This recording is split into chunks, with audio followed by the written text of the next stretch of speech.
Tapi bagaimanakah? Apakah orang-orang yang ada di luar pondok pesantren, yang ada kesibukan, ada aktivitas, mungkin ada kerjaan sebagai seorang guru, mahasiswa, ataupun yang lainnya, apakah mereka juga bisa menghafal Al-Quran? Jawabannya bisa.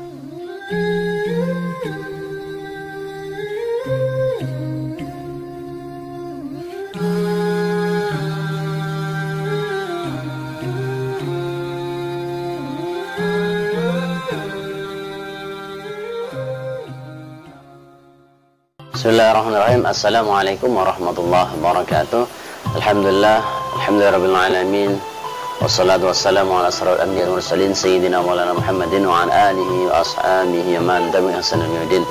Alhamdulillah, bersyukur kepada Allah Subhanahu wa taala. Allah Subhanahu memberikan kita kesempatan untuk bertatap muka seperti ini. Walaupun dalam satu video, semoga Allah senantiasa memberikan kita kesehatan jasmani dan rohani, memberikan kita rezeki halal, barokah dan melimpah, dan juga semoga Allah SWT senantiasa memberikan kita hidayah dalam petunjuknya sehingga kita akan selamat dunia dan akhirat. Kemudian salawat dan salam semoga senantiasa Allah curahkan kepada junjungan kita Nabi besar Muhammad SAW, keluarganya dan para sahabatnya. Kemudian di video kesempatan kali ini saya akan berbagi versi saya tentang apakah orang yang tidak ada di pondok pesantren, apakah dia bisa menghafalkan Al-Quran?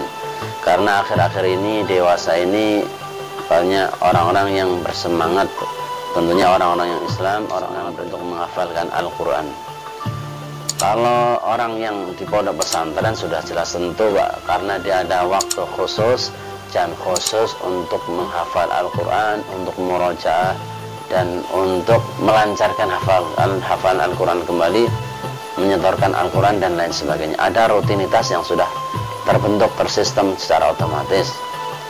Akan tapi bagaimanakah? Apakah orang-orang yang ada di luar pondok pesantren, yang ada kesibukan, ada aktivitas, mungkin ada kerjaan sebagai seorang guru, mahasiswa, ataupun yang lainnya, apakah mereka juga bisa menghafal Al-Quran? Jawabannya bisa. Mereka tetap bisa menghafalkan Al-Quran.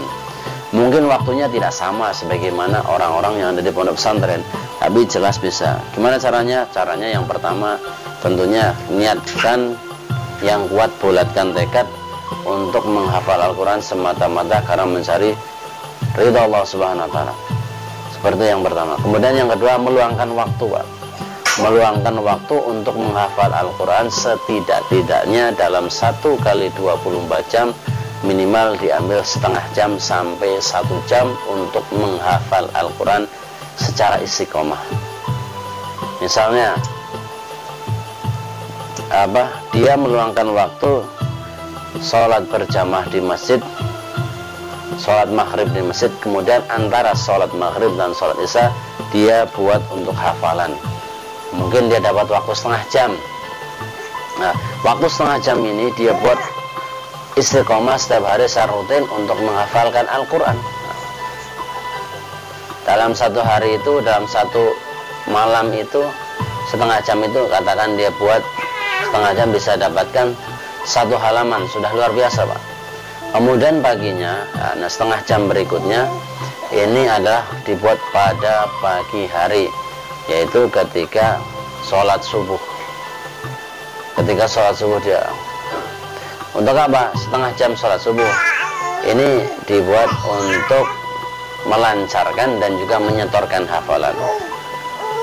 Katakan yang hafalan malam maghrib itu dia sudah buat dapat 1 halaman, ketika setelah sholat subuh dia lancarkan kembali bacaan itu, karena terkadang memang ada lupa-lupa sedikit ataupun kabur-kabur hafalannya, dia lancarkan kembali mungkin sekitar 5 menit 10 menit, setelahnya disetorkan hafalannya.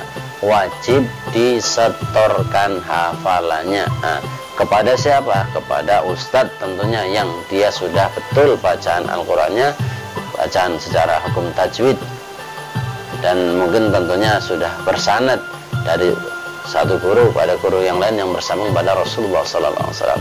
Dengan adanya di-store, maka hafalannya dikuat. Kemudian dalam kesehariannya yang satu halaman itu diulang-ulang, bisa dibuat ketika sholat qobliyah zuhur, ba'diyah zuhur, qobliyah asar, dan seterusnya selama satu putaran satu hari itu. Insya Allah satu hari itu dia bisa mendapatkan hafalan satu halaman Al-Quran dan terjaga. Seperti itu, Pak. Kemudian selanjutnya hari berikutnya pun sama, Pak. Mohon maaf nih, saya sama anak saya nih, lagi ngomong. Hari berikutnya pun sama. Dalam waktu yang sama, yaitu antara maghrib dan isya, dia luangkan waktunya untuk membuat hafalan Al-Quran di halaman yang baru. Kemarin sudah dibuat halaman yang pertama, sekarang maghrib ini dibuat halaman yang kedua untuk dihafalkan. Seperti itu. Kemudian sudah jadi katakan satu halaman, subuh yang kedua pun kayak gitu, Pak. Dia lancarkan dulu satu halaman itu, mungkin bisa 5 menit ataupun 10 menit, atau kalau bisa sudah lancar bisa langsung distorkan. Tapi biasanya mungkin kurang lancar, dibaca dulu mungkin antara 3 sampai 5 kali lancar, baru distorkan kepada ustadz tadi. Seterusnya seperti itu. Kemudian kalau masih ada waktu dalam rangkaian setengah jam itu, maka dirangkai hafalan yang sudah distor kemarin satu halaman dengan hafalan yang baru disetorkan. Dengan hafalan yang baru disetorkan berarti dia bisa merangkai dalam 2 hari sebanyak 1 lembar.